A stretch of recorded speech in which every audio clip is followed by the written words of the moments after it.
You're watching this video, so the chances are great that you enjoy what we create here at the Audrain. And if you do, why not take the next step and subscribe to this channel? You might also consider a membership in the Audrain Automobile Museum. We mount 4 new exhibitions each year featuring cars from the Audrain collections and loans from some of the leading collectors and institutions around the world. Click here to find out more.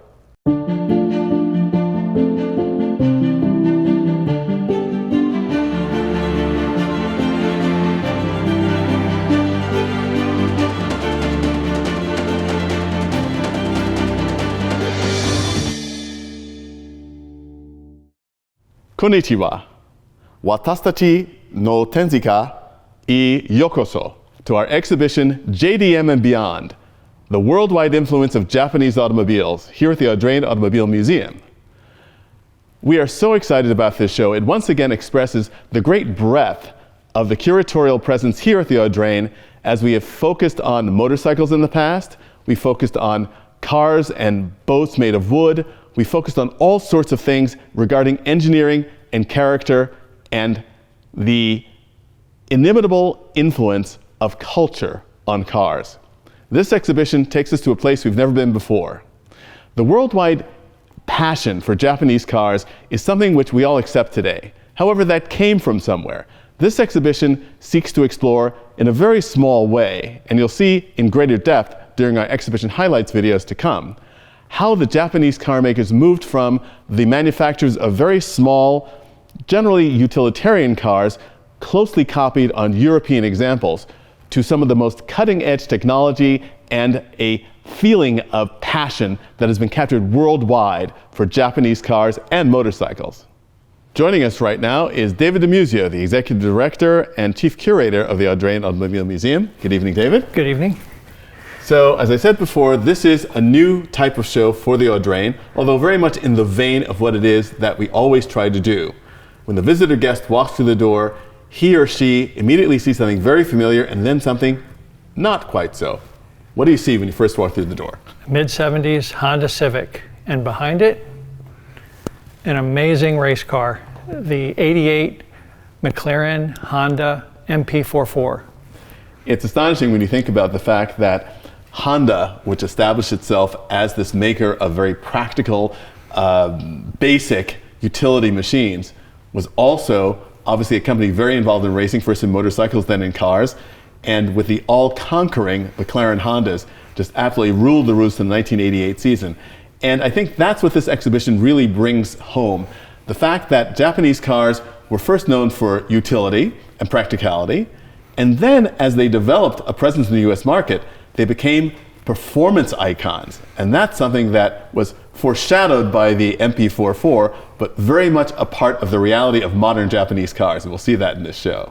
Absolutely. What was it like in terms of choosing? I think that, once again, you always talk about the fact that you're faced with an embarrassment of riches. Yeah. And so how did you come up with the balance of the vehicles that are in this show, the motorcycles and the cars? Yeah, I think a little more challenging this time because over half the cars in the exhibition are loans, things we don't have in our collections yet. We will.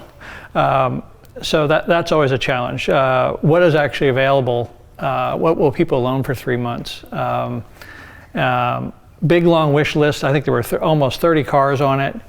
You end up hoping for 20, but you end up with 25, but you got to whittle it down to 18. It's tough. It's tough. And cars that tell a story, and a compelling story. One of the things that we'll see in this exhibition, both in this very brief walkthrough and in our exhibition highlights video we'll come back to, there's a good number of pairs of vehicles. The stock street versions and competition versions, specifically the tuner and drift cars. Yeah, so it's a new genre for us, and I think it's going to bring in a really exciting demographic that we don't often see here at the museum. Well, let's take a quick look around this show. It's going to be great. Thanks, David. You're welcome.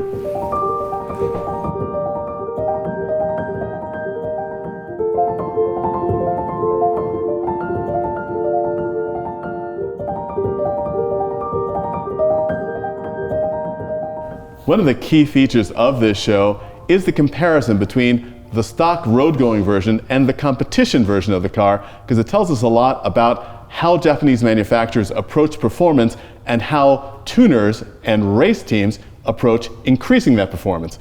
And to tell this part of the story, I'm joined by Steve Marsocci, a member of our video team, who also helped to curate this show.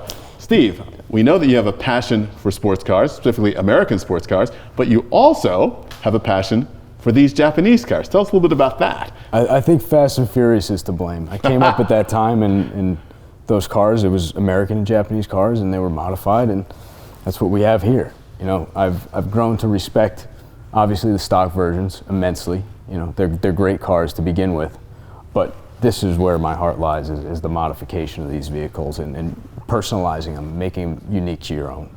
One of the interesting things that we'll explore in our detailed videos later is why certain tuners choose certain cars, because of their basic characteristics and how they can enhance those characteristics to achieve their aims. Now, the car we're looking at here looks like a circuit racing car, but it's actually a drift car. Yep. And so that's one of the other things that we'll look at are the differences between typical modifications made for circuit racing and those made for drift. And we'll also see we do something in this show, which you'll see in a couple of cars later, that we hardly ever do in the gallery, which is you see cars with their wheels turned. Exactly. And there's a big story about that as well. Absolutely. Drifting, steering angle, perfect weight distribution for turning your car sideways and putting your foot down and it carrying you through the corner. It's very amazing vehicles, for sure.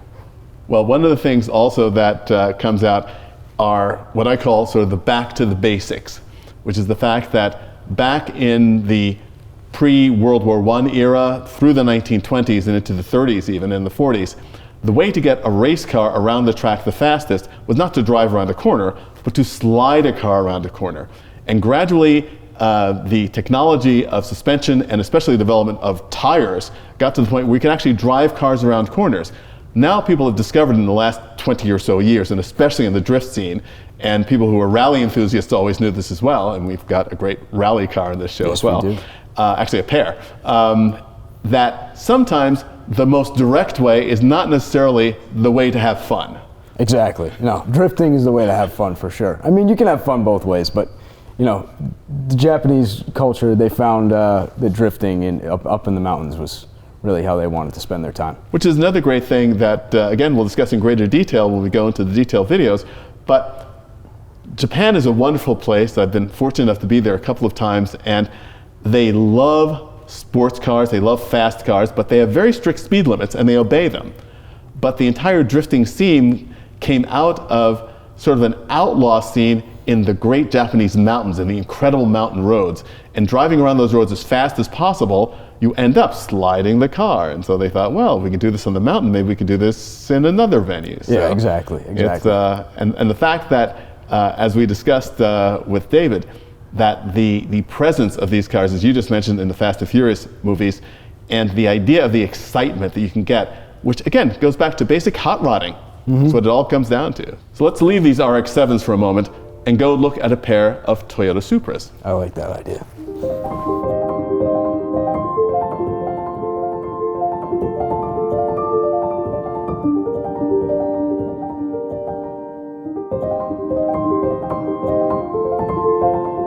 Those of you who watch the Audrain Museum Network regularly, and we hope you all do, can watch a video of me driving this Toyota Supra Twin Turbo right here. In this show, we have that very same twin turbo matched with its sort of evil big sister. Exactly. No, it's funny you mentioned in our last segment the obeying of speed limits. And we have here a car from a builder who is notorious for not following speed limits anywhere. This car was made to do 300-kilometer runs, and despite what it looks like a Supra, but underneath it's actually very different. So gone is the 2JZ, and now we have a 4-cylinder, 3SGE, big turbo, 700 horsepower, all going to the rear wheels with nothing else in mind but speed. Now that's a very interesting point too, which we will delve into in our other videos. But the fact that so often, we mentioned the fact that the Japanese manufacturers were really making very great advancements in technology. The Supra Twin Turbo was one of the first popularly priced twin turbo cars, and they also were pioneers in all-wheel drive. And frequently these performance cars, these tuner and drift cars, take four-wheel drive platforms, make them rear-wheel drive, And much like many race cars, you see this in GT3 all the time, that the street versions have bigger engines and more horsepower than the racing versions. So it's all about the balance of the package and what the builder wants it to do that makes it so interesting. Yes, absolutely. And yet, one of the great points of appeal for this type of racing is the fact that you still can relate to the spirit of the car in the car for the street. And I think that makes a big difference in terms of its popularity. Oh, for sure. Yeah, Smokey is notorious for, you know, connecting with a younger crowd on a passion for cars and building them how they fit you as a driver and making them, you know, as fun as they can be. One of the other things that you'll see when you come to visit the gallery here and in our detailed videos is the fact that these cars on camera right here look really terrific and they're really amazing cars, but they all show the battle scars that they wear from their active competition. You can tell that these are like retired fighters that still have the scars, but Absolutely. They have those great stories. Proper patina. Exactly. Yeah, it tells a story. Well, thanks a lot, Steve. We'll see you for some of our detailed videos later. Thanks, Donald. Thanks.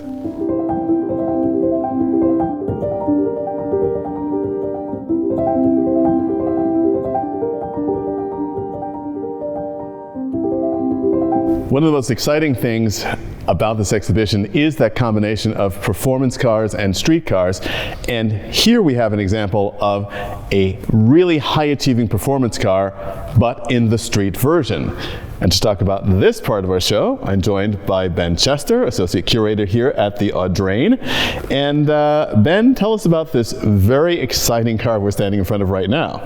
This is an immensely exciting car, Donald, for many reasons, and I really don't have enough time to go into it all. We will, in our detailed video, we'll go into great depth about this car. I'll save my breath for that, but this is a Subaru 22B, which is essentially a homologation rally car for Subaru. Almost every aspect of this car is unique to the 22B, from the suspension to the engine internals to the differentials and the transmission and how the whole thing operates. But in my opinion, this car on a wet or snowy road, it doesn't get better than this.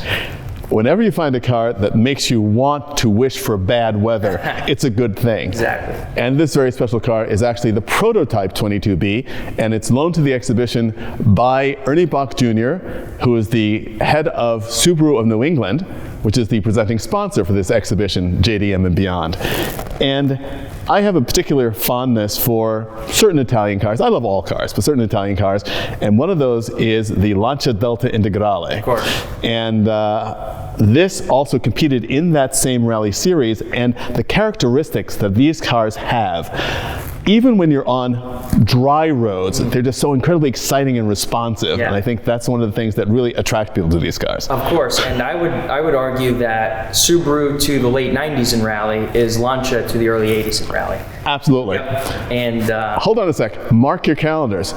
Ben Chester and I agree. yeah, Fantastic. we agree. That's true. That's true. But yeah, I've driven a Delta Integrale. I have yet to drive one of these, but from the videos you watch and how drivers talk about them, it's an intuitive feel that these cars offer, whether it's on dirt or snow, rain, or asphalt.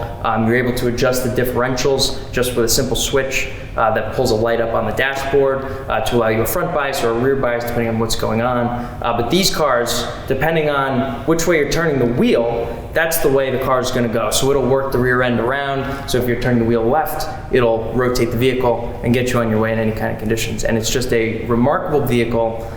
This one on display is a perfect museum quality car with just 50 miles on it from new. It was owned by Subaru Japan. I could go on and on, but it's a great vehicle. And he will. But one of the other things which is so special about this exhibition is that we didn't talk about it before. You'll see it in one of our future videos.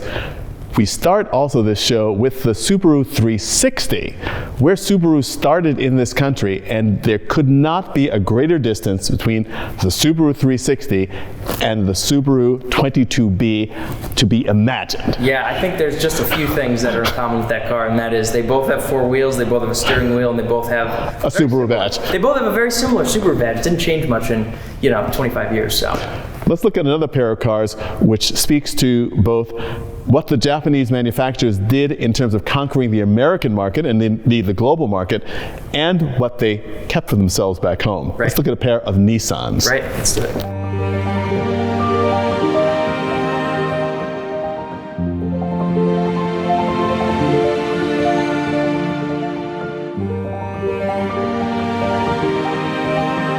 When Nissan came to America, they came as Datsun as their brand name. And meanwhile, back at home, they were marketing cars as Nissan. It took a while for them to make that transition, that they thought that they could bring this name internationally to the auto markets. But a Datsun car was what really, I think, certainly for me in my youth, really sort of set Japanese cars in a totally different place from those little strange Econo boxes and weird shrunken English sedans. All of a sudden, the Datsun 240Z, this was absolutely amazing. It was a Jaguar E-Type, it was an Aston Martin, it was a Corvette, it was a Ferrari, it was absolutely everything at an affordable price, and absolutely beautiful, well made. And it really transformed the Japanese automobile in America. Yeah, this really, you kind of just said it, but this evolved the United States perception on what Japan was capable of in terms of producing a vehicle. Without social media, without seeing it in the newspapers every day, you see this beautiful GT on the road for the first time, and you're taken aback. But then you learn, like you said, it's reliable, it's quick, it handles well. You look in the back and the shock towers are actually where your neck is, right behind it. So the whole body kind of moves around the driver. It's spacious, the whole thing. And this really got people to understand, okay, this is what Japan's doing, we need to catch up. And back at home, they were continually developing the performance car. And the other car we have in this pair, this wonderful Skyline GTR, which is actually the third generation of the Skyline, because they were busily building and racing these cars in Japan only and in some series in Australia as well.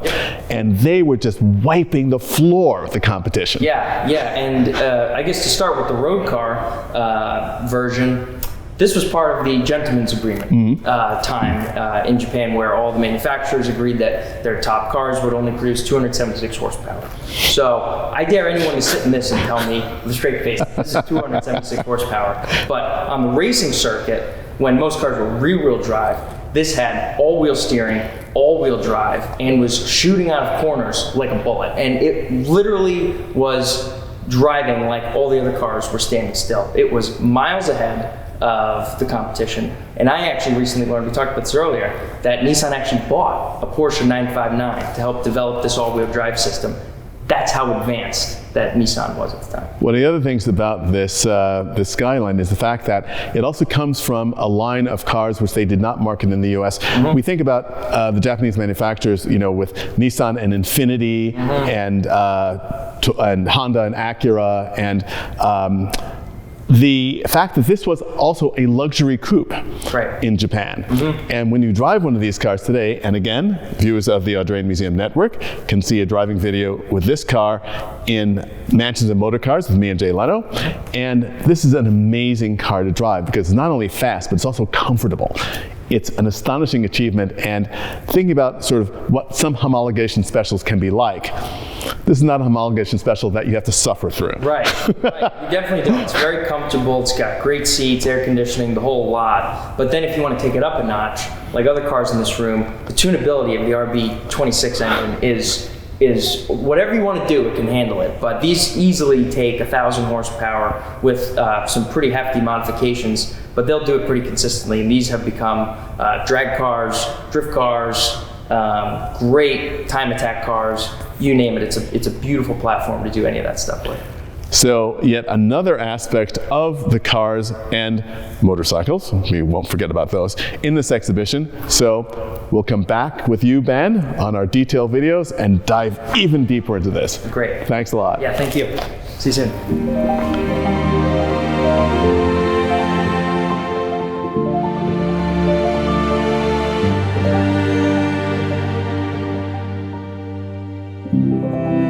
For our last four-wheel preview of this exhibition, I'm joined by my good friend Nick Waller, the Executive Director of the Audrain Newport Concours d'Elegance, and the head of our car selection committee.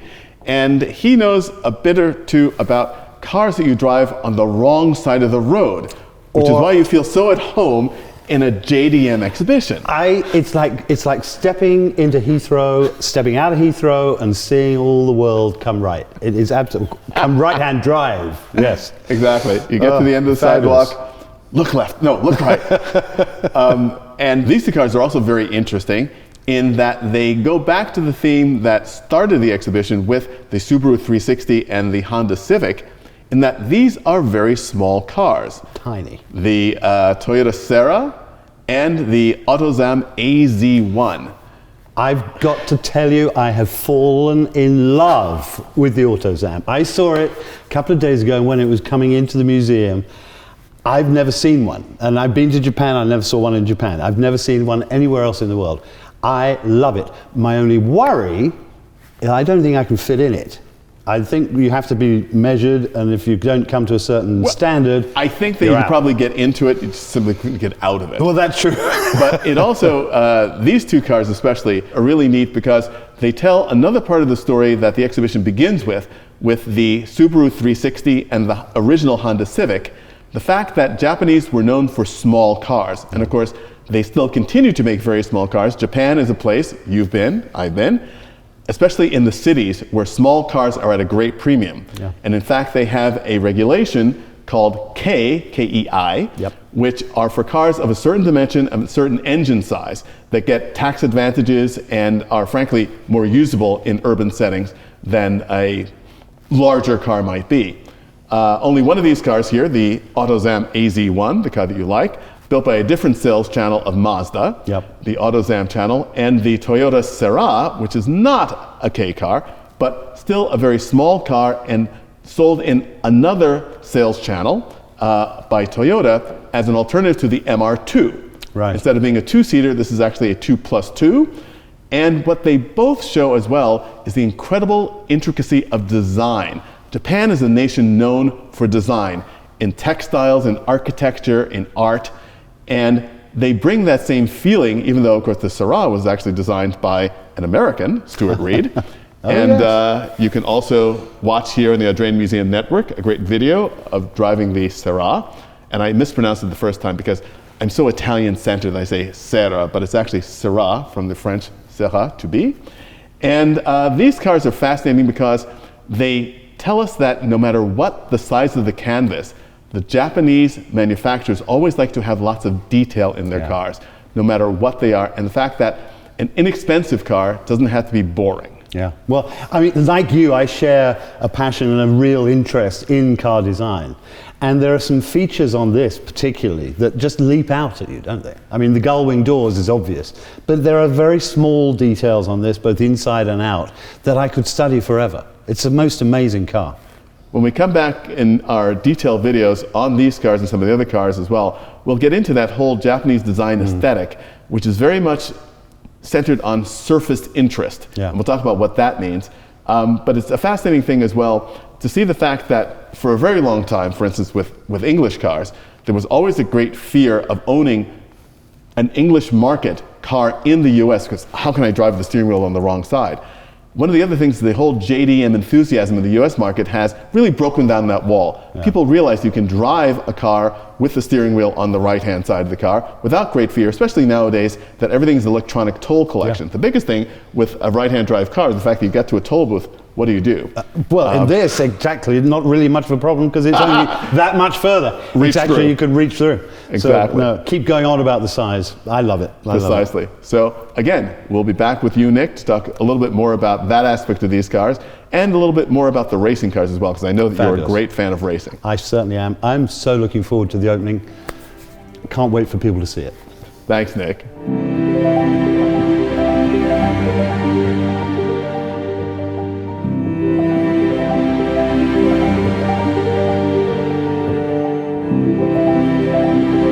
Thank you for joining us on this brief overview of our new exhibition, JDM and Beyond, the worldwide influence of Japanese automobiles, presented by Subaru of New England. We'd like to invite you to see this exhibition here in our gallery on Bellevue Avenue in Newport, where it will run through June 9th only of 2024, and of course to invite you back here in the Audrain Museum Network to see the in-depth videos that we'll bring to you on specific aspects of the cars, motorcycles, and trucks in this exhibition. Whenever you come into the Audrain Automobile Museum, you'll be greeted by things that are very familiar to you and things you've never seen before in your life. That is our ethos. We are here to fulfill our mission to preserve, celebrate, and share automotive history of all kinds from all around the world. So thank you for joining us, and we look forward to seeing you again here very soon. Thanks.